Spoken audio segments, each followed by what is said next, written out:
الله العلي العظيم. أعوذ بالله من الشيطان اللعين الرجيم. بسم الله الرحمن الرحيم. الحمد لله رب العالمين.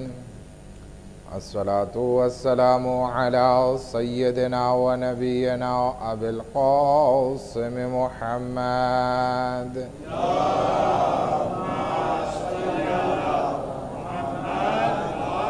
وأهل بيته الطيبين الطاهرين المأسومين المظلومين ولعنة الله على أعدائهم أجمعين.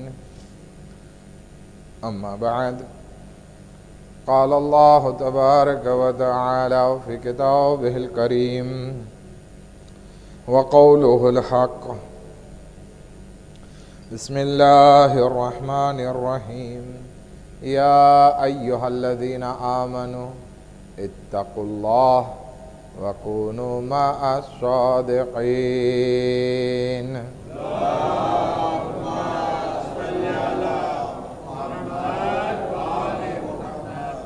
આજે આપણે ઇમામની શહાદત મનાવવા બેઠા છીએ કે જેને આપણા બધા ઇમામોમાં સૌથી વધારે જવાનીની હાલતમાં શહીદ કરવામાં આવ્યા. ઇમામની ઉંમર એમની શહાદત વખતે ફક્ત અને ફક્ત 25 વર્ષની હતી. આપણા સમાજમાં જ્યારે કોઈ આવું 25 વર્ષનો જવાન આ દુનિયાથી રૂખસત થઈ જાય તો કેટલાય વખત સુધી આપણા દિલ ગમગીન રહે છે. હસન જીવવા માટે આપણને કડવાહટ કરાહતનો અહેસાસ થવા લાગે છે, જ્યારે કે આ તો આપણા ઇમામ છે, અને એ પણ એવા ઇમામ કે જેને 25 વર્ષની ઉંમરમાં શહીદ કરી દેવામાં આવ્યા. અગર ઇમામ અલૈહિસ્સલાતુ વસ્સલામની બાયોગ્રાફી તરફ આપણે નજર કરીએ તો ઇમામ અલૈહિસ્સલાતુ વસ્સલામની વિલાદત આપણે રજબ મહિનામાં મનાવીએ છીએ. 195 હિજરીમાં 10 રજબના એની વિલાદત થઈ અને આખરી ઝિલકાદ 29 ઝિલકાદના 220 હિજરીમાં શહીદ થયા. એટલે 195 થી 220 હિજરી, ટોટલ 25 વર્ષની ઉંમર. એમના પિતા ઇમામે રઝા અલૈહિસ્સલાતુ વસ્સલામ છે અને માતાના નામ ઘણા બધા છે, એટલે કે છે તો એક જ ખાતુન, પરંતુ અલગ અલગ નામથી એમને તારીખમાં ઇતિહાસમાં યાદ કરવામાં આવે છે. જેવી રીતે કે એક નામ મશહૂર મળે છે સબીકા ખાતુન, પછી એક નામ મળે છે ખૈઝરાન, એક નામ મળે છે સમાના, અને ઇમામ રઝા અલૈહિસ્સલામ પોતાની પત્નીને રેહાના તરીકે પણ બોલાવતા હતા. તો ઘણા બધા નામ ઇમામે મોહમ્મદ તકી અલૈહિસ્સલામની વાલિદાના જોવા મળે છે. ઇમામની પત્ની પણ 2 છે, જેમાંથી એક પત્નીનું નામ આપણે મસાહિબમાં આવશે કે જેને ઝૈનબ અથવા તો ઉમ્મુલ ફઝલ તરીકે ઓળખવામાં આવે છે. ખૈર, ઇમામના ઘણા બધા લકબ છે. જેવી રીતે કે આપણા વચ્ચે જે મશહૂર લકબ છે ઇમામે મોહમ્મદ તકી, નામ મોહમ્મદ છે અને તકી એને લકબ છે, તકવા ઉપરથી આવ્યું છે. પણ અગર જો આલમે ઇસ્લામમાં તમે ઈરાનમાં જાઓ, ઈરાકમાં જાઓ, સાઉદીમાં જાઓ, આ બધી જગ્યાએ ઇમામ 9મા ઇમામને જે ઓળખવામાં આવે છે ને એ ઇમામે જવાદ અલૈહિસ્સલામ તરીકે ઓળખવામાં આવે છે. જવાદનો અર્થ શું થાય છે પહેલા આપણે જોઈએ, કારણ કે આખી મજલિસ જુદો સખાવત ઉપર છે, જવાદ ઉપર છે. જવાદનો અર્થ સખાવતનો થાય છે, અને અરબીમાં 2 શબ્દો વપરાય છે. કોઈ માણસ દાનપાન કરતો હોય, રાહે ખુદામાં દેતો હોય તો એને આપણે સખી કહેશું. જવાદ કોને કહેશું? આપણે અલ્લાહનો એક લકબ રાખ, અલ્લાહનું એક નામ છે જવાદ. શું કામ નામ છે? કારણ કે આ સખાવત કરતા બહુ વધારે છે. અગર જો તમે ડિક્શનરી ખોલીને અથવા તો ગૂગલમાં અથવા તો અત્યારે એઆઈનો જમાનો છે, તમે ગમે ત્યાં ટાઈપ કરીને પૂછશો સખાવત સખી અને જવાદમાં ફર્ક શું છે, 4-5 ફર્ક આપણી સામે લાવીને રાખી દેશે. શું છે ફર્ક? સખી માણસ ઈ છે કે જે પોતા પાસે માલો દોલત હોય એમાંથી થોડુંક રાહે ખુદામાં આપે, આને સખાવત કહેવાય. પણ જવાદ કોને કહેવાય? કે ના, થોડુંક પોતા પાસે રાખે અને વધારે રાહે ખુદામાં ખર્ચ કરે. આ છે સખાવત અને જવાદમાં તફાવત. તો ઇમામે જવાદને જવાદ એટલા માટે કહેવાય છે, એની પાસે જે પણ કઈ માલો દોલત આવતી થોડીક જ પોતા માટે રાખતા અને બધું રાહે ખુદામાં ખર્ચ કરી દેતા, રાહે ખુદામાં આપી દેતા. અને સખી કોને કહેવાય? તો કે સખી ઈ છે કે આપણે જ્યારે એની પાસે માંગણી કરીએ ઈ આપી દે. પણ જવાદ કોને કહેવાય? એની પાસે માંગ્યું પણ ના હોય, તેમ છતાં એને ખ્યાલ હોય આપણો કે આને જરૂરત છે તો સામેથી આપે. આ છે જવાદ. તો આપણા 9મા ઇમામ ન ફક્ત માલો દોલત માટે જવાદ કહેવાના, સખી કહેવાના, બલકે ઇલ્મ, અખલાક અને રૂહાનિયતનો પણ એટલો બધો પ્રચાર કર્યો કે ઇમામને આજે લોકો યાદ કરે છે તો જવાદ તરીકે યાદ કરે છે. એક સલવાત પડે મોહમ્મદ વ આલી મોહમ્મદ પર.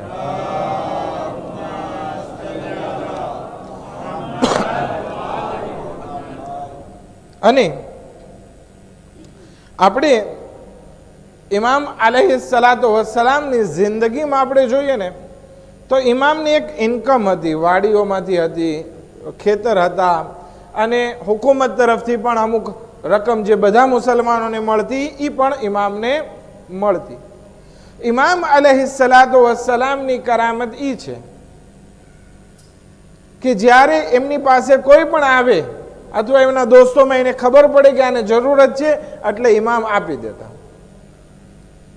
એમના પાસે હોય તો એ પોતાના માલમાંથી આપે, અને અગર જો ના હોય તો ઇમામ પોતાની કરામતથી ઉપયોગ કરી અને રાહે ખુદામાં ખર્ચ કરતા. ઇમામ મુસલ્લા ઉપર નમાઝ પડતા હતા. એક માણસ આવે છે કે મૌલા જરૂરત છે, ગરીબ છું, કરજામાં ડૂબી ગયો છું, લાગલ મને કરજો પૂરો થાય ને એટલા પૈસા આપો. ત્યારે ઇમામના ખીચામાં પૈસા નહીં હતા. ઇમામ શું કરે છે? મુસલ્લો ઉઠાવે છે, ત્યાંથી એક સોનાનો ટુકડો ઉઠાડે છે અને આપી દે છે. નકર મુસલ્લાની નીચે સોનાનો ટુકડો ક્યાંથી હોય? આ સોનાનો ટુકડો આપે છે. ઇમામ કહે છે કે આનાથી ઇન્શાઅલ્લાહ તારી હાજત પૂરી થઈ જશે. એ માણસ કહે છે કે એ ટુકડાથી મારો કરજો પણ ભરપાઈ થઈ ગઈ, મારી ગરીબી પણ દૂર થઈ ગઈ, અને મારા જીવનનો ચરખો અલ્હમ્દુલિલ્લાહ સારી રીતે ચાલવા માંડ્યો. આ કોણ છે? ઇમામે જવાદ અલૈહિસ્સલાતુ વસ્સલામ, કે જે લોકોની હાજત પૂરી કરે છે. અને એવું નથી કે ઇમામ જવાદ અલૈહિસ્સલામ 25 વર્ષની ઉંમરમાં એમની શહાદત વાકી થઈ ગઈ તો એમની સખાવત ઊભી રહી ગઈ. આ તો એવી હસ્તી છે કે જેની કરામત એ જમાનામાં પણ હતી અને આ જમાના સુધી અને કયામત સુધી ચાલતી રહે એવી છે. આજે પણ કોઈ ચાહે પોતાની આર્થિક ઇકોનોમી પરિસ્થિતિને સુધારવા માટે ઇમામે જવાદ અલૈહિસ્સલાતુ વસ્સલામનો તવસ્સુલ કરે છે ને તો એની પ્રોબ્લેમ જરૂર રેઝુદરે થાય છે. આજે પણ આયતુલ્લાહ કાશ્મીરી એ એક જગ્યા ઉપર કહે છે કે અગર કોઈને કાંઈ હાજત હોય, ઘણાને મકાન લેવાની હાજત હોય, ઘણાને મોટર લેવાની જરૂર હોય, ઘણાને કરજો ભરવાની જરૂર હોય, ઘણા બધા પ્રોબ્લેમ ઇન્સાનને આવા ઇકોનોમિકલી પ્રોબ્લેમ સતાવતા હોય, તો કે અગર કોઈ ઇન્સાન પોતાની આ હાજતને પૂરી કરવા ચાહે છે તો એક સૂરે યાસીનની તિલાવત કરી અને ઇમામે જવાદ અલૈહિસ્સલાતુ વસ્સલામની ખિદમતમાં હદિયો પેશ કરે અને એમનાથી તવસ્સુલ કરે. ઇન્શાઅલ્લાહ એ હાજત ચાહે બંગલાની હોય, ગાડીની હોય, કરજાની હોય, આ બધી ઇકોનોમી હાલત ઇમામ જવાદ અલૈહિસ્સલામથી પૂરી થાય છે. હજી સુધી આપણે બગદાદમાં જઈએ ને કાઝમાઈનમાં એમના રોઝા ઉપર, તો ત્યાં આપણે જોશું કે ત્યાં ફક્ત શિયા લોકો નથી આવતા, બલકે અહેલે સુન્નતના લોકો પણ આવી અને ઇમામે જવાદ અલૈહિસ્સલાતુ વસ્સલામથી પોતાની હાજત તલબ કરે છે અને માલામાલ થઈને નીકળે છે. આ એક સૂરે યાસીનનો અમલ બતાવ્યો. બીજો એક અમલ મળે છે કે જે આપણા આલિમો બયાન કરે છે કે અગર કોઈ સખત મુશ્કેલાત હોય ને તો તો શું કરે? ઇમામે જવાદ અલૈહિસ્સલાતુ વસ્સલામથી તવસ્સુલ કરે, 2 રકાત નમાઝ પડે. સૂરે અલ-હમ્દ પછી 70 વખત સૂરે કુલ હુવલ્લાહુ અહદ, બંને રકાતમાં 140 વખત સૂરે કુલ હુવલ્લાહ થાય, બંને રકાત મળીને. એ નમાઝ પડી અને એ નમાઝનો હદિયો ઇમામે જવાદ અલૈહિસ્સલામને આપ્યા અને એને તવસ્સુલ બનાવી અને પોતાના પ્રોબ્લેમને રેઝુદ્ર કરવા ચાહે, ગેરંટી છે કે રેઝુદ્ર થશે. ખૈર, આપણે આ બધા અમલને એ તરફ નથી જવું. આપણે વાત કરવાની છે જવાદ અને સખાવત ઉપર, કે આજના જમાનામાં આપણા માટે બહુ જરૂરી છે કે આપણે આપણા ઇમામની સીરત ઉપર ચાલીએ અને આપણામાં પણ એક ગુણ વસાવીએ કે જે આપણા 9મા ઇમામ ઇમામે મોહમ્મદ તકી અલૈહિસ્સલાતુ વસ્સલામ, ઇમામે જવાદ અલૈહિસ્સલામમાં હતો.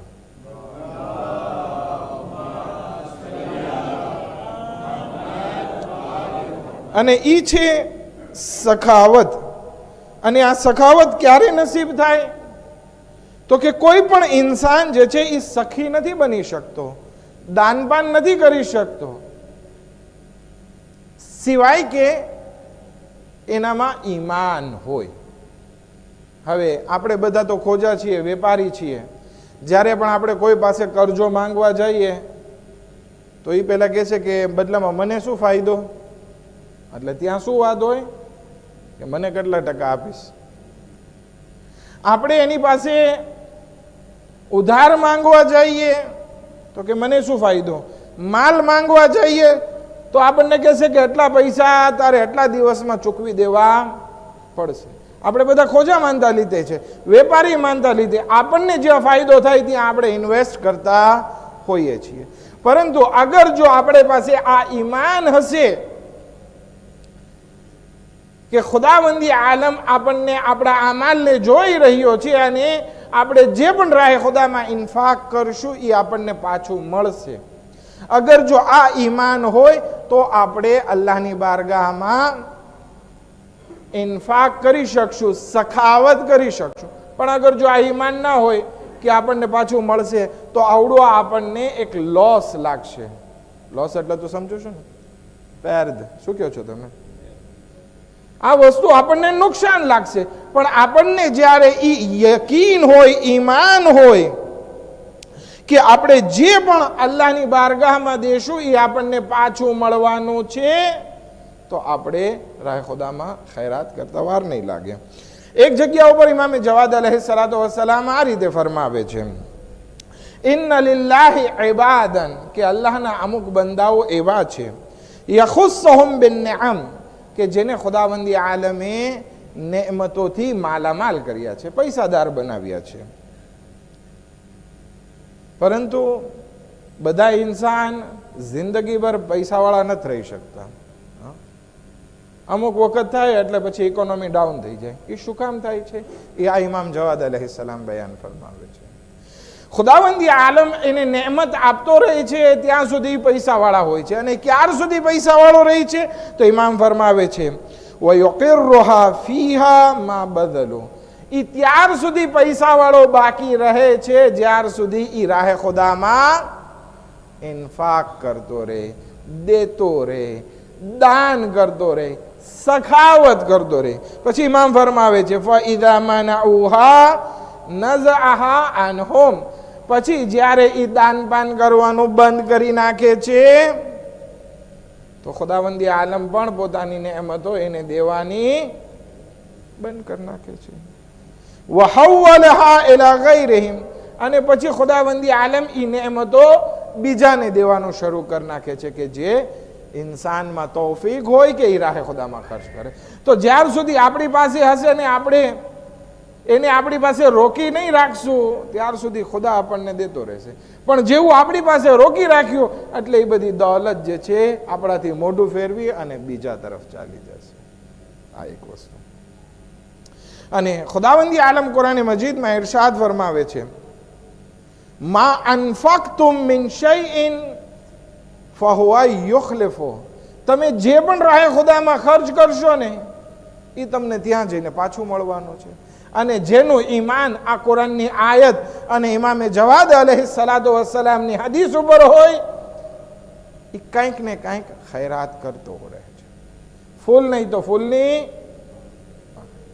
પણ ફૂલની પાકડી અમારા જેવા ગરીબ માણસો માટે, પૈસાવાળા માટે ફૂલની પાકડી નથી. એક માણસ હતા પૈસાવાળા, એ મસ્જિદમાં કચરો પડ્યો હોય ને લઈ લઈને બહાર નાખતા. તો એને કોઈક ઓલા પ્રમુખ સાહેબ કે કોઈક મળે કે તમે આ શું કરો છો? તો કે મેં હદીસમાં વાંચ્યું છે, મૌલાનાથી મજલિસમાં સાંભળ્યું છે કે અગર જો મસ્જિદમાંથી કચરો બહાર કાઢવામાં આવે ને તો ખુદાવંદી આલમ એની કબ્રને જગમગતી કરશે, એની માટે જન્નતને બહુ શોભિતી કરશે. તો કે એ હદીસ તમારા માટે નથી. તો કે કેમ આ હદીસ મારા માટે? તો કે તમને ખુદાવંદી આલમે ઘણું આપ્યું છે, માટે આ તમારે કચરો લઈને બહાર નાખવાની જરૂર નથી.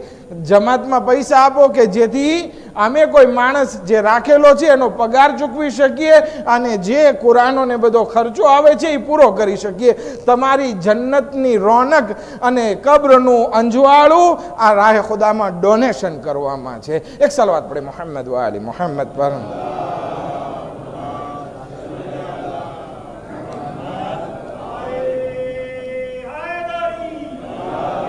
એટલે સમજી લઈએ, આપણે જે બોલીએ છીએ ને એ દેવાનો કોરાજ માટે છે કે ફૂલ નહીં ને ફૂલની પાકડી, પણ ફૂલની પાકડી બધાને દેવાની નથી. ફૂલની પાકડી જે નીચા વર્ગના લોકો હોય એ ફૂલની પાકડી દે કે જેથી એનામાં આદત બાકી રહે.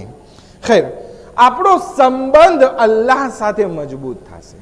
જ્યારે આપણો સંબંધ અલ્લાહ સાથે મજબૂત થયો તો પછી આપણને એ તૌફીક નસીબ થશે કે આપણે રાહે ખુદામાં કંઈક ને કંઈક ખૈરાત કરીએ. આપણું ઈમાન અલ્લાહ ઉપર હોય, એની વાતો ઉપર હોય, અને પછી અગર જો આપણે એનાથી નજદીક થયા તો આપણે સખી બનશું. પણ અગર જો મારી પાસે ઈમાન છે કે હા કુરાનની આયતો બધી સાચી, ઇમામ બધા સાચા, પણ મારા ખીચામાં સરફ બેઠો હોય અને મને કાઢીને દેતા બહુ મુશ્કેલાત લાગતી હોય, અમારે ગુજરાતી કાઠિયાવાડી બોલાય છે કે બહુ બળ પડતું હોય, તો પછી હું અલ્લાહથી નજદીક નથી. કારણ કે ઇમામ જવાદ અલૈહિસ્સલાતુ વસ્સલામ ફરમાવે છે, આ સખીઓ કરીબુમ મિન અલ્લાહ વ કરીબુમ મિન અલ જન્નહ વ કરીબુમ મિન અન્નાસ, કે સખી ઇન્સાન જે છે એ અલ્લાહથી નજદીક છે, જન્નતથી નજદીક છે અને લોકોથી પણ પ્રોશ છે. અને જે ઇન્સાનના ખીચામાં સરફ બેઠો હોય એ ઇન્સાન બઈદુમ મિન અલ્લાહ વ બઈદુમ મિન અલ જન્નહ વ બઈદુમ મિન અન્નાસ, એ ઇન્સાન જન્નતથી પણ દૂર છે, ખુદાથી પણ દૂર છે અને લોકોથી પણ દૂર છે. ભલે પછી ગમે એટલી નમાઝ પડતો હોય કે રોજા રાખે. કુરાનમાં જ્યાં પણ આપણે જોઈએ ને કે જ્યાં નમાઝની વાત આવી છે ત્યાં સાથે સાથે શેની વાત આવી છે? અકીમુસ સલાત વ આતુઝ ઝકાત, નમાઝ પઢો ને ઝકાત આપો. આ બંને સાથે વસ્તુ છે. તો ઇબાદતની સાથે જ્યારે સખાવત ના હોય તો પછી ખુદાવંદી આલમ કહે છે કે તું કંજૂસ, તો તું છેટો જ રે મારાથી. ખેર, ઇમામ જવાદ અલૈહિસ્સલામ પછી એક માણસ, એમાં એક જગ્યાએથી વટાતા હતા અને એક માણસ મળે છે જે ઠંડીમાં ધ્રુજી રહ્યો છે. અત્યારે કેટલી 15 ડિગ્રી થઈ ગઈ છે ને ગઈકાલે, કેવા ધ્રુજતા હતા આપણે. ઇમામની સામે એ માણસ આવે છે, ધ્રુજી રહ્યો છે. ઇમામ પાસે હજી માંગ્યું નથી, બલકે પોતાની જે રીદા હતી જે ઠંડીમાં પહેરાય, આ પતલી છે પણ જાત જાતની આવે, એક જાડા માઇલની આવે કે જે ઠંડીમાં પહેરવાની હોય, એ પહેરે એટલે ઠંડી સચવાઈ રહે. ઇમામ પોતાની રીદા કાઢીને આપી દે છે અને કહે છે કે હાલે. તો કે મૌલા, તમે મને તમારી રીદા આપી દો છો, હું ધ્રુજી રહ્યો છું, પણ હવે તમે ધ્રુજશો. તો ઇમામ ફરમાવે છે, ખુદહુ ફઇન્ન અલ્લાહ સયુઅતીની ખૈરમ મિનહુ, કે તું લઈ લે, અનકરીબ ખુદાવંદી આલમ મને આના કરતા બહેતરીન રીદા અતા કરી દેશે. એટલે આપણે ખુદાને કંજૂસ નથી માનવાનો, બલકે આપણે જે પણ કંઈ રાહે ખુદામાં દેશું ને, અગર જો ખુદા ઉપર ઈમાન છે ને ખુદાથી નજદીક થશું તો એની રાહમાં દેશું તો એના કરતા સારો બદલો આપણને વાળીને દઈ દેશે. પણ શરત એક વસ્તુની છે. એ શું છે? કે આપણો ભરોસો હોવો જોઈએ. પણ હવે દઈને પછી દિલમાં એમ થતું હોય કે મને પાછું મળશે કે નહીં મળે, ક્યારે મળશે, કોણ આપશે, કેવી રીતે આપશે. ઘણા માણસો તો હોય ને દઈને પછી વાટ જોતા હોય, અહીંયાથી 10 ગણું મળ્યું કે અહીંયાથી મળશે કે અહીંયા. તમને ખુદા ઉપર ભરોસો હોય તો પછી એનો વિચાર પણ છોડી દેવો જોઈએ, કારણ કે ખુદાવંદી આલમ દેવાવાળો છે. અને ઇમામ જવાદ અલૈહિસ્સલાતુ વસ્સલામ ફરમાવે છે, મન વસિકા બિમા ઇન્દલ્લાહ, કે જે કોઈ ઇન્સાનને અલ્લાહ ઉપર ભરોસો હોય એ રાહ ખુદામાં દે છે. અખરજ લિન્નાસ મા ઇન્દા, જેને અલ્લાહ ઉપર ભરોસો છે એ ઇન્સાન લોકો વચ્ચે ઇન્ફાક જરૂર કરે છે. હજનો મોસમ હતો. ઇમામ અલૈહિસ્સલાતુ વસ્સલામ એમની પાસે એક માણસ આવે છે. હવે ત્યારે કંઈ ઠંડી નહોતી, ગરમી હતી, અને ઇમામ એક ખાંજો જુબ્બો હોય ને અરબનો એ પહેરેલો હતો. ઇમામ પાસે આવીને કહે છે કે મૌલા, મને તમારો આ ખાંજો તબરુકન જોવે છે. હવે બધાની વચ્ચે અહીંયા ખાંજો કાઢી નાખે તો કેવું લાગે, પણ ઇમામ શરમાણા ના દેવામાં. ઇમામે પરબારો ખાંજો કાઢી અને જે હરામનો જે પોતા પાસે કપડું રાખેલું હતું એ રાખી દીધું અને ઓલાને આપી દીધું. બધા કહે છે કે મૌલા, આ તમે શું કરો છો? અમને પસંદ નથી કે તમે આવી રીતે તમારે ઉઘાડા પાછું ઘરે જવું પડે. તો ઇમામ અલૈહિસ્સલામ શું જવાબ દે છે? ઇન્ન મિન સુન્નતિ આબાઈ, કે મારા બાપ દાદાઓની સુન્નત છે, ઇઝા લકુ મહાવીજા ઉમ્મતહિમ, કે જ્યારે એમની ઉમ્મતમાંથી કોઈ મોહતાજ એમની સામે સવાલ કરે, અયુતુહુમ મા સઅલુહ, તો એને એના સવાલ મુતાબિક આપી દે છે. આ અમારા અઈમ્માની સુન્નત છે.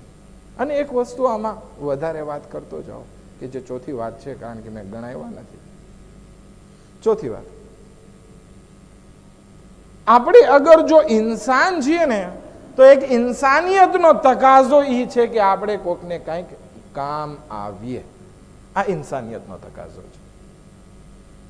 અગર ઇન્સાનની સામે કોઈ તડપતો હોય તો એક બીજા ઇન્સાનની ફરજ શું બને છે કે એની મુશ્કેલાતને દૂર કરે. પણ અગર જો ઇન્સાનમાં ઇન્સાનિયત મરી ગઈ હોય તો સામે ગમે એટલો માણસ તડપતો હશે ને, આ માણસ કંજૂસનો કંજૂસ રહેશે. માટે જરૂરી છે કે રાહે ખુદામાં દેવા માટે સૌથી પહેલા ધર્મ કરતા પહેલી વસ્તુ જે જોવાની છે એ શું છે? ઇન્સાન. ઘણા લોકો સવાલ કરતા હોય કે સદકો ગેર મુસ્લિમને દઈ શકાય?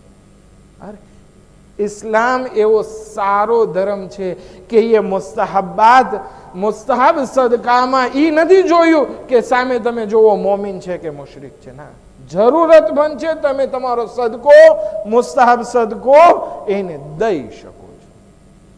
આપણને રસ્તામાં ઘણા મંગાતક મળતા હોય, શું આપણે એને સદકાની નિયતથી દઈ શકીએ? હા, બિલકુલ, કઈ વાંધો નથી, મુસ્તહબ સદકો છે. હા, અગર જો વાજિબાત હોય, દાખલા તરીકે ઝકાત હોય અથવા તો કઈ બીજા કઈ જે આપણી ઉપર વાજિબાત આવી જાય, ફિતરાની ઝકાત છે, અથવા તો એક બીજી વસ્તુ પણ મને યાદ આવે છે. એક સલવાત પડે મુહમ્મદ વ આલી મુહમ્મદ પર.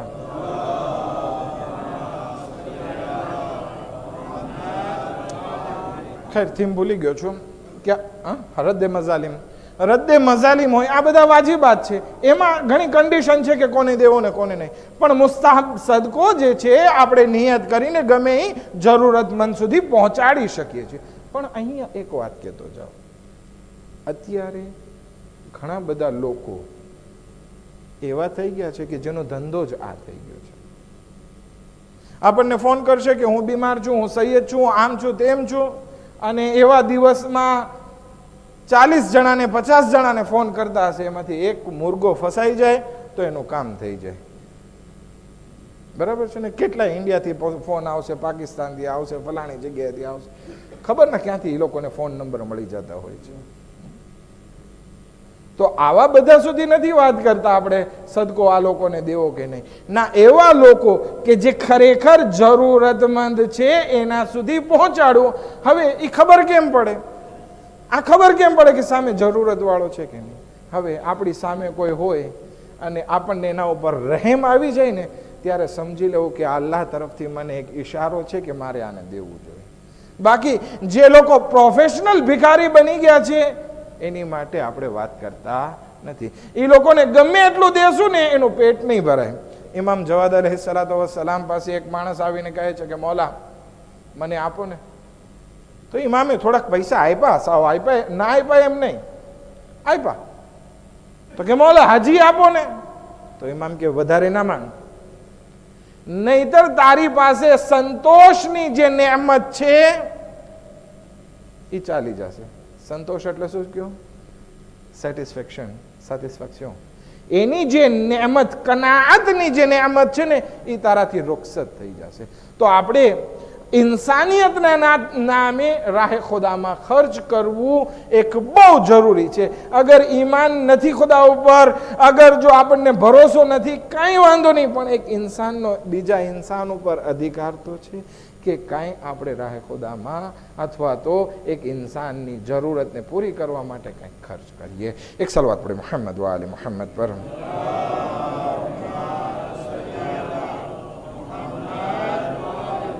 અને એમાં આપણી આજુબાજુના જે લોકો હોય ને એનો તો ખાસ ખ્યાલ રાખવાનો છે. ગઈકાલે નહજુલ બલાગાની એક હદીસ તમારી સમક્ષ રજૂ કરી હતી બપોરના. આપણે બપોરે હિકમતની જે વાત કરીએ છીએ ને એમાં કે તમે તમારા ફામીનું ધ્યાન રાખો, નહીં રાખો તો બીજો કોઈક ધ્યાન રાખશે. આ ઇમામ અલી અલૈહિસ્સલામે ફરમાવ્યું છે. 14 નંબરની હિકમત છે કે તમે તમારા ફામીનું ધ્યાન નહીં રાખો તો બીજો કોઈ હાથ પકડી લેશે. એનો મતલબ શું છે કે તમારી આજુબાજુના તમારા જે ફામી છે એનો હક થાય છે તમારા ઉપર કે એની જરૂરતને તમે પૂરી કરો. અને અગર જો આપણે એને મૂકી દેશો કે હવે જમાતમાં જઈને લઈ આવશે, આપણે શું બધી દલાલી કરીએ? ના, આ જમાત હાલે છે આપણા ડોનેશન ઉપર. અત્યારે આપણે જમાતમાં અગર પૂછવામાં જઈએ કે બરાબર છે ને કેસ, વાંધો નથી ને, તો કે છે કે પેલા જેવી હાલત નથી રહી. પેલા જે ડોનેશન આવતું હવે ઓછું થઈ ગયું. શું કામ? કારણ કે આપણી તૌફીકાતમાં ઘટાડો થયો છે અને આપણે બધી જિમ્મેદારી ચાહીએ છીએ કે જમાત ઉપર અથવા તો આક્ષામ ઉપર નાખવા ચાહીએ છીએ. ના, એવું ના હોવું જોઈએ. આપણા ફામીની આપણે પહેલા જરૂરતો પૂરી કરી નાખીએ કે જેથી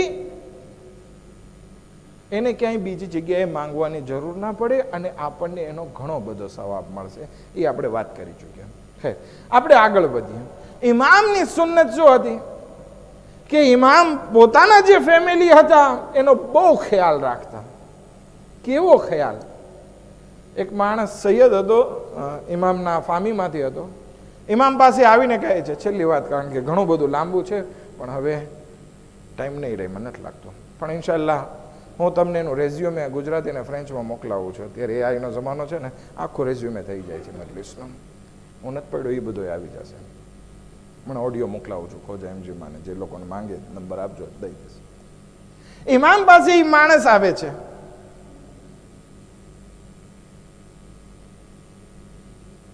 અને કહે છે કે મૌલા ફલાણી છોકરી મને બહુ ગમે છે, કનીસ છે, બજારમાં વેચાવા આવી છે,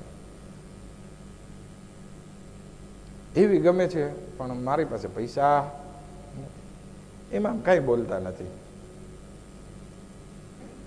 આ માણસ ચાલ્યો ગયો અને ઇમામ એને પણ કઈ દીધું નહીં. બીજો દિવસ આવીને ઇમામ પાસે કગળવા માંડ્યો.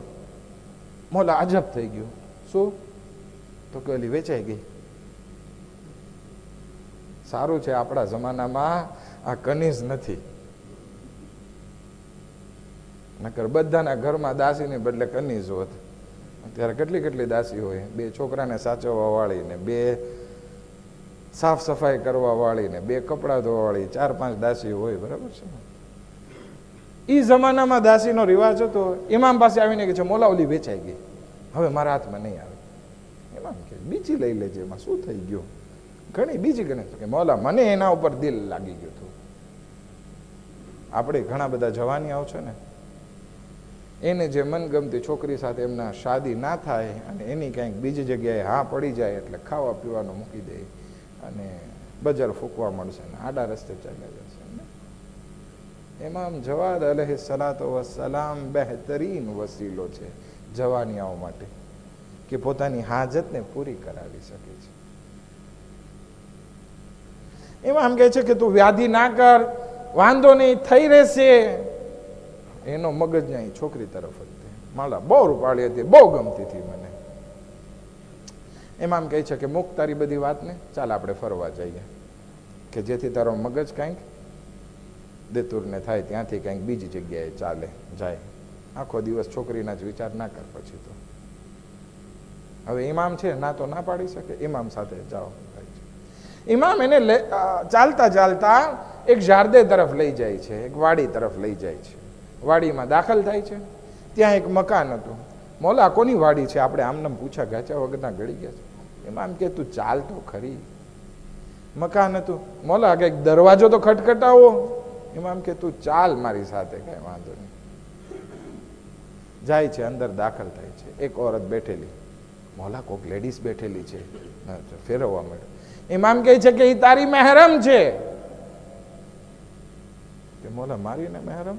આ ઘર અહીંયા સરસ મજાના ફર્શ લાગેલા છે, બધું ફર્નિચર છે, બધું જે છે વાસણ બાસણ કપડા બપડા બધું રાખેલું છે, પડદા પડદા આખું ઘર, ખાવા પીવાની વસ્તુ બધું છે. ઇમામ કહે છે કે એ છોકરી સામે જોતો ખરી? જોવે છે તો ઈ જ કનીઝ કે જે બજારમાં હતી ને ઈ જ. કે મોલા આ અહીંયા? તો કે મેં તારા માટે ખરીદી લીધી છે. ઇમામ કહે છે કે આજથી આ કનીઝ પણ તારી, આ ઘર પણ તારું અને આ જારદે પણ તારું. આ ઇમામ જવાદ અલૈહિસ્સલાતુ વસ્સલામ છે, એ થોડું નથી આપતા, એટલું આપે છે કે દુનિયા ને આખિરત સુધરી જાય છે. એક સલાવત પડે મોહમ્મદ વ આલી મોહમ્મદ પર.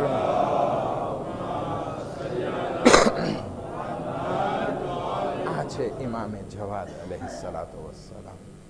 પણ દુનિયાવાસીઓએ એમની કદર ના કરી અને 25 વર્ષની વયમાં એનાથી ઉપયોગ કરવાના બદલે, ઇલ્મનો ઉપયોગ કરવાના બદલે, અખલાકનો ઉપયોગ કરવાના બદલે, એમનાથી ઇકોનોમિકલ ઉપયોગ કરવાના બદલે ઇમામને ઝેર આપવા માટે, ઇમામને શહીદ કરવા માટે તૈયાર થઈ ગયા.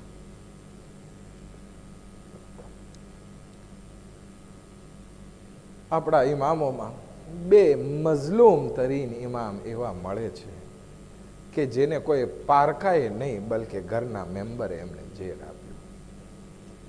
એક ઇમામે હસન મુશ્તબા અલૈહિસ્સલાતુ વસ્સલામ કે જેમને એમની પત્ની જોદા બિન્તે અશઅસે ઝેર આપ્યો કે જ્યારે ઇમામ રોઝાની હાલતમાં હતા. અને બીજા આપણા 9મા ઇમામ છે, 25 વર્ષની જવાનીમાં એમની પત્ની ઉમ્મુલ ફઝલ બિન્તે મામૂન, મામૂનની દીકરી, એના ભાઈ સાથે મળીને ઇમામને ઝેર આપે છે. મોતસિમે અબ્બાસીના હુકમથી મામૂનના દીકરા જાફરને ચડાવવામાં આવે છે અને જાફર એની બેનને ચડાવે છે અને એની બેન રાજી થઈ જાય છે ઇમામને ઝેર આપવા માટે. જ્યારે ઇમામને ઝેર આપે છે, ઇમામ એને કહે છે કે તું ને તારા ભાઈને જે પણ મને ઝેર આપવાના બદલામાં જે પણ ઇનામ મળશે એ તમને કામ નહીં લાગે. અને એવું જ થાય છે, બંને ભાઈ બહેન એવી બીમારીમાં મુબતલા થઈને મરે છે કે એને જેટલી પણ રકમ મળી હતી બધી એમાં ખર્ચ થઈ જાય છે અને ઈલાજ નથી થતો. પણ અહીંયા ઇમામે જવાદ અલૈહિસ્સલાતુ વસ્સલામને એ ઝેર આપવામાં આવે છે. આઝાદારો જ્યારે ઝેરનો અસર શરૂ થાય છે, એ 25 વર્ષની જવાનીમાં ઇમામના હાલત બદલાવવા લાગે છે. પોતાના દીકરા ઇમામે અલી નકી અલૈહિસ્સલામને બોલાવે છે, વસિયતો કરવા લાગે છે કે એ બાબા તમે તો હજી જવાન છો. તો કે નહીં, મને હવે ઝેર આપી દેવામાં આવ્યું છે અને હવે હું થોડાક દિવસનો મહેમાન છું. આઝાદારો થોડાક વખત જાય, થોડી વાર થાય કે આ ઝેરના અસરના લીધે ઇમામે મોહમ્મદ તકી અલૈહિસ્સલામ, ઈ સખી ઇમામ, ઈ આલિમ ઇમામ, ઈ બાઅમલ ઇમામ આ દુનિયાથી રૂખસત થઈ છે. આઝાદારો બગદાદમાં હતા ત્યારે ઇમામ વાત ફેલાવવાની શરૂઆત થઈ છે. બધા ચાહવા વાળાઓ મોહિબ્બો ભેગા થવા લાગ્યા કે ઇબ્નુર રઝાને ઝેર આપવામાં કરવામાં આવ્યું. ઇબ્નુર રઝા શહીદ થઈ ગયા અને એમાં પણ જવાન હતા, 25 વર્ષના જવાન હતા. પારકા પણ આવવા લાગ્યા, ગેર લોકો પણ આવવા લાગ્યા. બધાના દિલ દુખી થઈ ગયા અને ઇમામે જવાદ અલૈહિસ્સલામનો જનાઝો તૈયાર કરવામાં આવ્યો. શાલો શૌકતથી જનાઝો ઉઠાવવામાં આવ્યો. હું કહીશ મૌલા, તમને પણ તમારી પત્નીએ ઝેર આપ્યો, ઇમામે હસને મુશ્તબાને પણ એમની ઘરવાળીએ ઝેર આપ્યો. બંનેમાં ફરક છે, તમારો જનાઝો શાલો શૌકતથી ઉઠ્યો અને ઇમામે મૂસે કાઝિમ તમારા દાદાના પહેલુમાં તમને દફન કરવામાં આવ્યા. પણ જ્યારે ઇમામે હસને મુશ્તબાનો જનાઝો ઉઠ્યો, ઘરથી નીકળ્યો કે રસૂલના પહેલુમાં એમને દફન કરવામાં આવે, તીરોની વરસાદ કરવામાં આવે, ઇમામનો જનાઝો ઘરે પાછો લાવવામાં. અલા લઅનતુલ્લાહ અલલ કૌમિ ઝાલિમીન. સયઅલમુ અલ્લઝીના ઝલમુ અય્ય મુન્કલબિન યન્કલિબૂન. ખુદાએ વાસ્તને મોહમ્મદ અને આલે મોહમ્મદનો અમારી આ મજલિસ અઝન કબૂલ ફરમા. અમારા ગુનાને કબીરા સગીરાને માફ ફરમા. માતમે હુસૈન.